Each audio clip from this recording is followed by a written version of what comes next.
Hey there, this is Texas Steve-O. Just doing a little video here. Thought I'd share with you guys a father-daughter's kind of ride. It kind of materialized out of nowhere almost.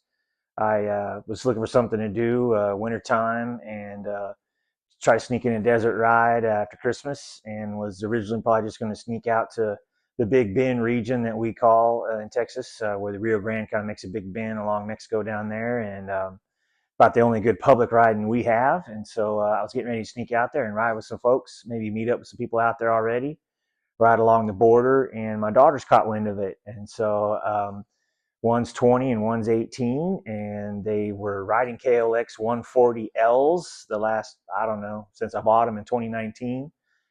So they've been riding those, and they've been riding bikes most of their lives. And all of a sudden, we got a good deal on a 2007 KTM EXC 525 from a friend of mine that my oldest daughter Emma, the 20-year-old, was wanting to buy, and so she bought it. And it was already lowered a little bit, and we lowered it a little bit more, and so we're probably, I don't know, an inch and a half lower on that one. Put some Supermoto springs in the forks, and then some spacers internal to the shock on the rear, and it also had an offset bushing in the rear shock as well. And so that one got that one sitting pretty good. And Emma's 5'5", and we got a little bit of ride in on that one here local to us in Central Texas, and that one's looking good. So she caught wind I was going to be going out to Big Bend and was off for Christmas break for college and wanted to sneak in on that ride. So I started to shift a gear and go that direction. And then my middle daughter is 18, Abby, can't let that happen. She has to do everything as soon as the older daughter does it. So she wanted to go out there and ride with us in the desert. And I started talking about, well, maybe we look around for a smaller bike, CRF 230 that's plated, or an XT 250, one of the later model fuel injected ones, a good little dual sport, lightweight. And she wasn't having it. Got to have a 500. So I guess these apples don't fall very far from the tree.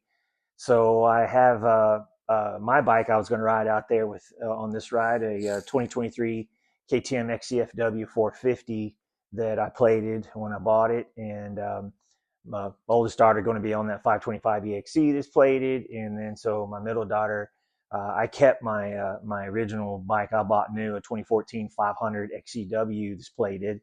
And so I said, okay, well, let me see what I can do here to make this happen and get us all on these 500s out there.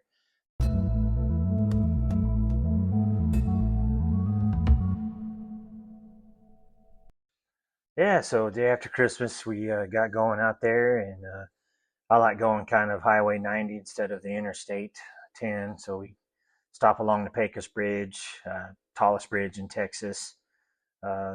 Mexico is just right there. The Pecos flows into the Rio Grande right here in this big old canyon. We ate lunch here, stuff we packed with us instead of fast food in it. And Abby playing with a camera she recently got, new to her, and just kind of making our way out there.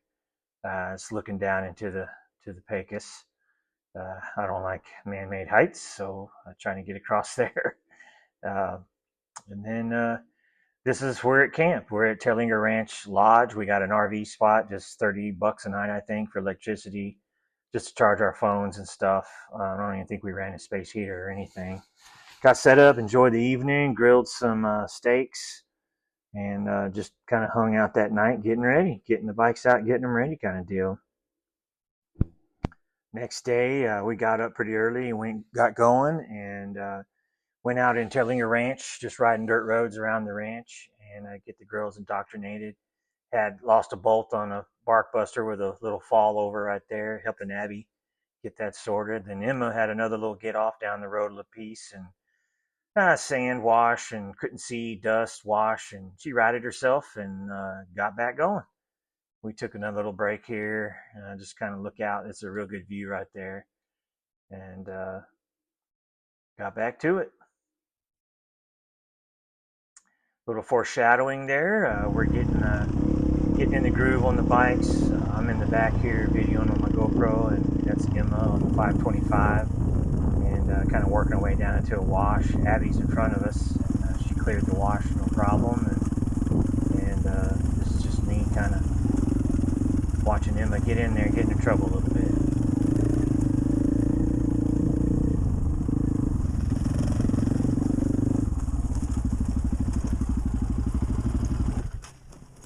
Ooh. You okay? Yeah. That's a helpless. Stay there. Stay there. That's a helpless feeling. My hip. Are you okay? Yeah. Just sit there a minute. Make sure you're okay. I got that on video. You just got off your line a little. You should have just laid it over to the right, Emma. Just right against the cliff. You know what I mean? I know it's hard to think in the moment. You okay? Yeah. So we boogied on down the road, just more of the same, just enjoying the dirt and just kind of sizing things up with the girls on the bikes. And we took a break here at this little, I think they call it the Terlingua Hilton. Rumor has it a guy built this, and I think he wanted to be buried there when he died. I don't know if he got his wish or not, but we were just chilling out, hanging out, and kind of talking about what we're going to do the rest of the day. And we decided to make our way over to the porch. So here we are at the famous porch in Terlingua. And people play live music and hang out there. We have a good time there. The girls went inside the rock shop. I got a Gatorade and possibly something else that was cold. And we just sat there for, I don't know, 30 minutes or an hour, just chilled out. Made our way back on some pavement back to the north, kind of head back towards our camp, and got back on some dirt, a little route I like to take back across instead of taking pavement the whole way. You're basically crawling up and over through the Christmas Mountain Range in Terlingua Ranch, and was worried the girls might have some trouble in here on this hill, but you can see in these still shots I grabbed, they didn't have a problem. The road wasn't as bad as I've seen it in the past, and we just went up and over and went back to camp and enjoyed the evening. Here's some more still shots at camp. We cooked some fajitas, and Dad drank some cold ones, and just kind of reveled in the day. 100 miles knocked out on the 500s. Their first time ride that many miles, and first time really riding anything more than just around the house on the 500s. So day 2 on the bikes, we got up that morning, kind of stalled out a little bit. Was going to try not to make it too big of a day, and we needed it to warm up a little bit. It was in the 30s when we woke up, and got breakfast going and had these ROUS, rodents of unusual size visitors coming in. These Texas javelina. They're not shy. They're not normally like this. They were definitely being supplemented by campers, I'd say, and are trained, but came up, and one of them looked like he might even get inside my dadgum trailer. So ran them off and got ready, got the bikes warmed up, and started heading out.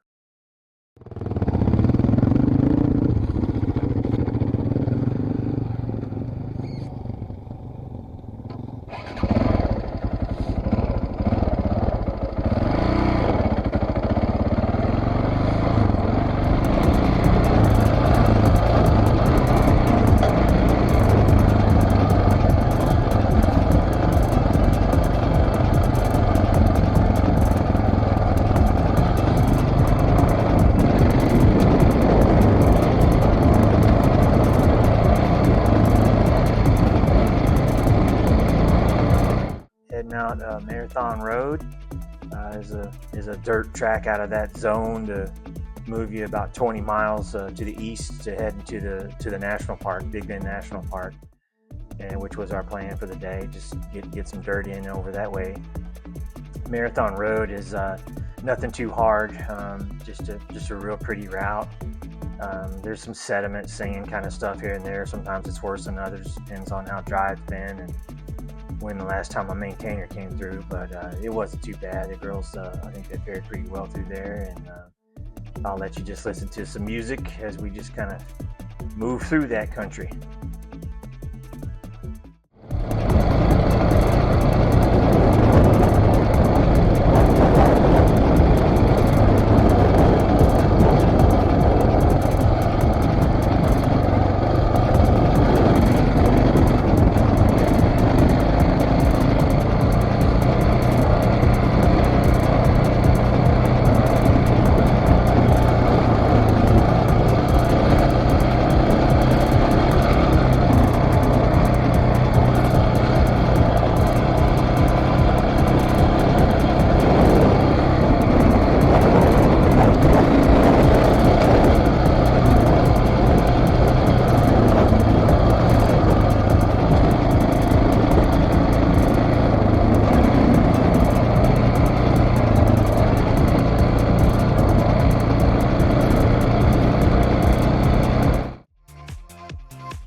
we popped out on some pavement. I think we had to go, I don't know, 10 or 15 miles on pavement, and then cut off to get on Old Ore.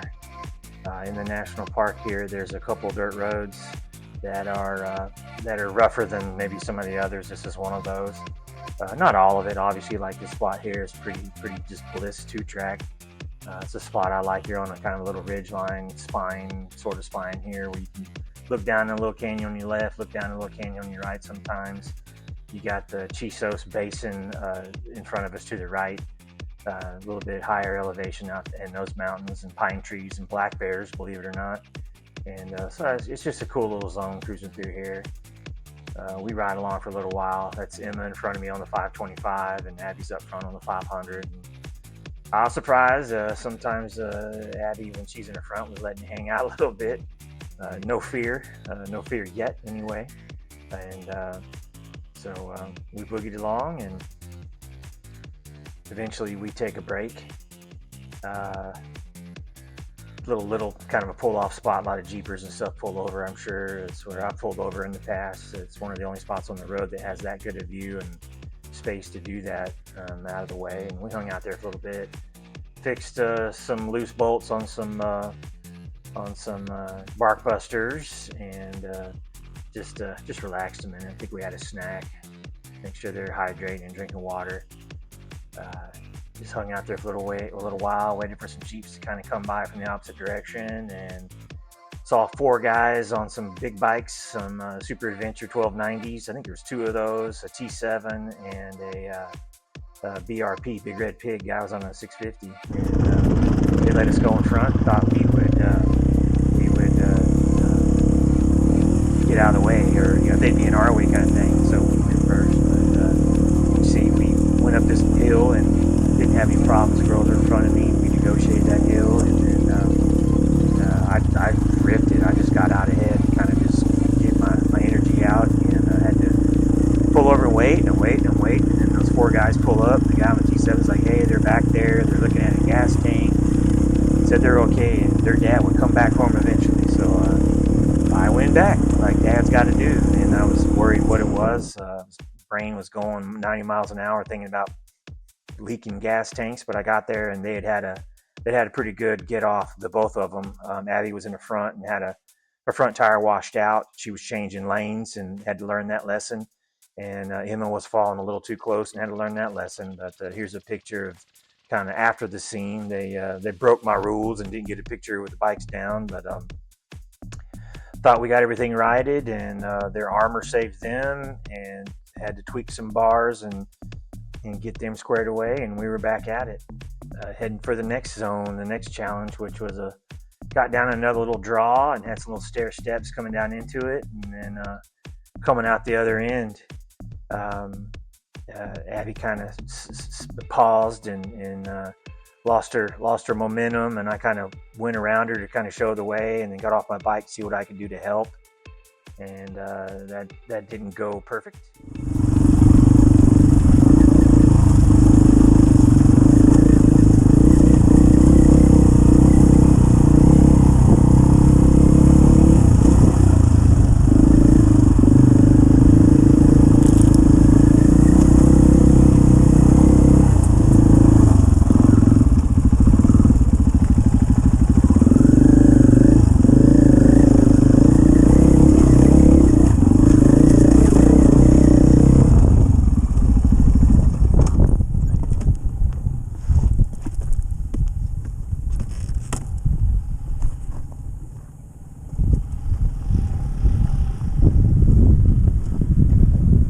Do it?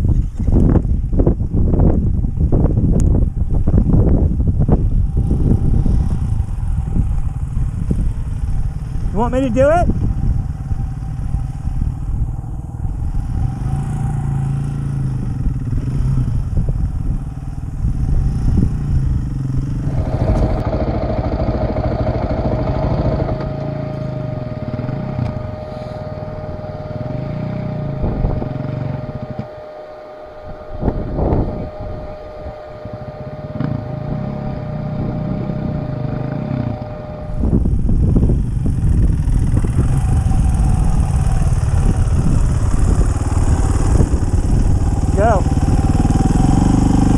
go, go. Come on. Give it gas and go. Go.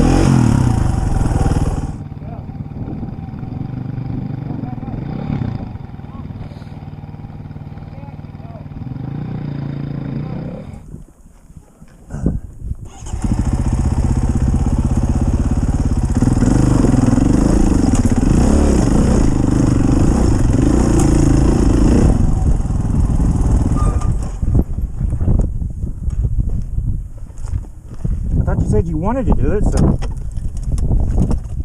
Oh boy.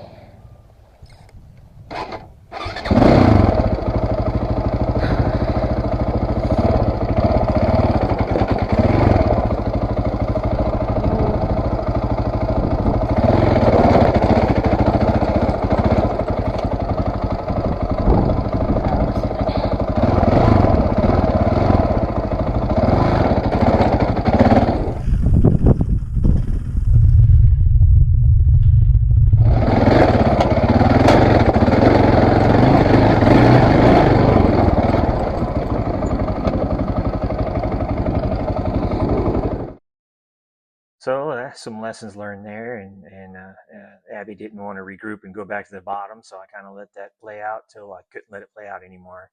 Worried about her getting hurt or putting a hole in a case or something, being stubborn. So I wrote it up and then regrouped to see what Emma might need with an assistance, and she basically just committed and went right up that dude, and that was cool to see.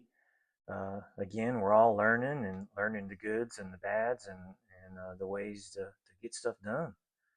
So we move on, head on down the road. We took another little break here at this spot you see where we took a couple still shots of eating our lunch, just some trailside snack kind of deals, and visited. I kind of got the vibe that they were tired. Just the day before and this day here, it was kind of wearing on them, but they were doing good, and I decided not to head into the next zone of dirt, which would be a part of River Road and a part of hitting Black Gap, which is another harder dirt road in Big Bend National Park. We just hit some pavement and made our way into the Panther Junction zone, which is kind of the only civilization in the park, or one of the only ones. Visitor center and bathrooms, and the gas station next door. We waited in line. We were going to wait in line. It was 4 or 5 cars deep. We just got some cold drinks, some Gatorades, and just kind of took a break here. We see this still shot I took. They had smiles on their faces, and we debated whether we wanted to go up into the Chisos Basin, and we just kind of elected to get back to camp. So had to eat some pavement, get back north, and then finally hit dirt to wrap it up, and got back in that Marathon Road area.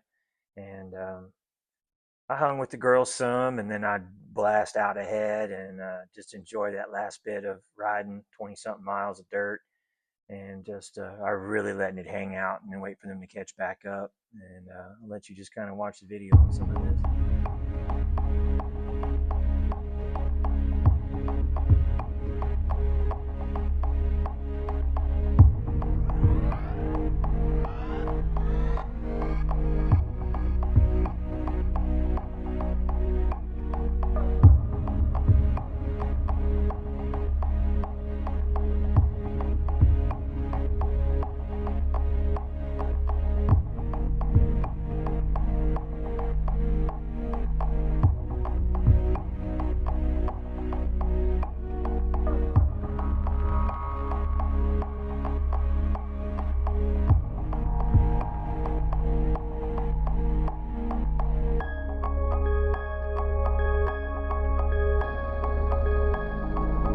So I wait at an intersection, our last intersection before we head back to camp, and I've got both girls in sight.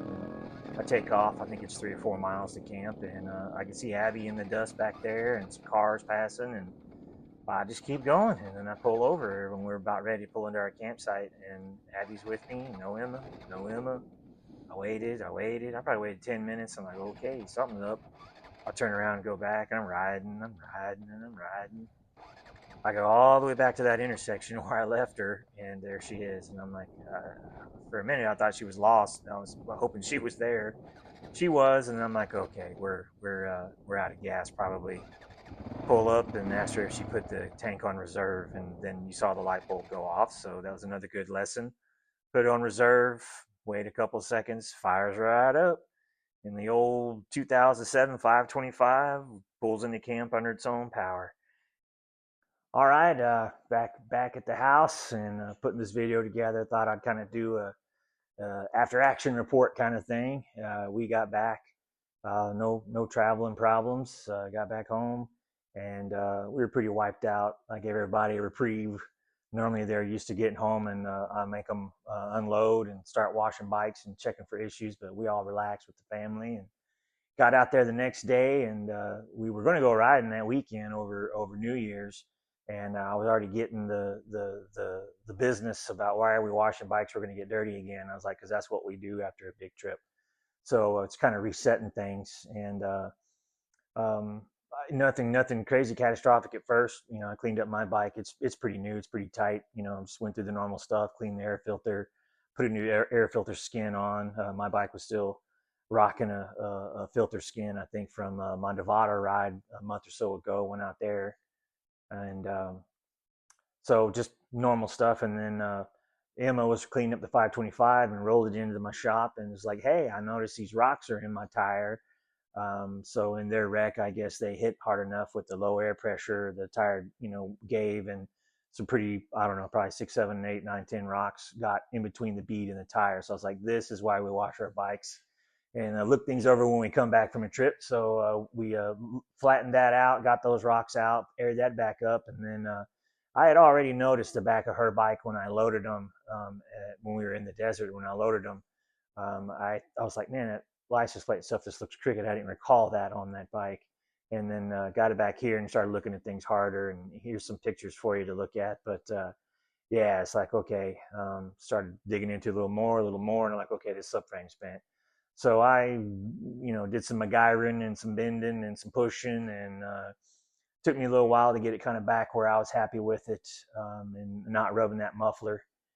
So I got it back together. I feel pretty good about it. I may step that tire down one size. I think that was a 130 on the back of there for that trip. So I may go a little bit smaller tire to get me a little more clearance on that muffler because it's still not perfect. And anyway, so we got that done and regroup for another day. So I feel pretty good about, girls riding 500, super cool. Probably going to lower my 2014 a little bit more for Abby. Her name on her call sign is going to be Abby Dabby if she gets on a forum or ADV Rider or any of that stuff. And Emma, I told her she needs to be Emma Dilemma. So y'all might keep an eye out for them out there in the forums for that. So yeah, they did it. They did 100 miles the first day and 130 something miles that second day, and I think they're ready for more. We'll get out there and do some more riding.